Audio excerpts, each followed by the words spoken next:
दिवाली की छुट्टियों में अज्जू भाई, अमित भाई और ज्ञान भाई तीन दोस्त नदी के अंदर बोटिंग के मजे ले रहे थे। उनमें शर्त लगी कि कौन सबसे पहले ब्रिज तक पहुंचेगा। तीनों आगे बढ़ रहे थे कि तभी उनके सामने यूएफओ उड़ते हुए आता है और उसमें से निकलते हैं 7-8 बागड़ बिल्ले।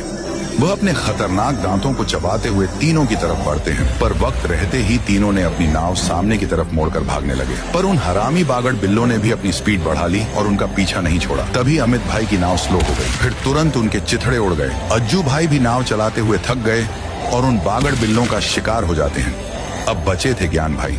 वो बहुत तेजी से अपनी नाव को भगा रहे थे। दूसरी तरफ राइस्टार नदी के किनारे अपने पालतू कुत्ते के साथ घूमकर मजा ले रहे थे।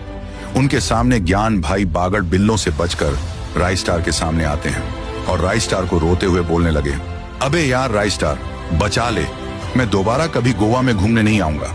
हम तीनों बोटिंग कर रहे थे कि 7 बागड़ बिल्लों ने हम पर हमला किया और अमित और अज्जू को कच्चा चबा दिया। मैं जैसे तैसे बचकर आया हूँ, बचा ले यार राइस्टार।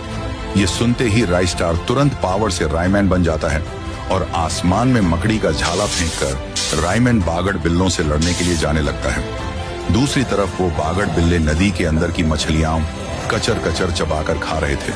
तभी रायमैन उनके सामने लैंड करता है और अपना पावरफुल फुटबॉल निकाल के बागड़ बिल्लों की तरफ फेंकता है।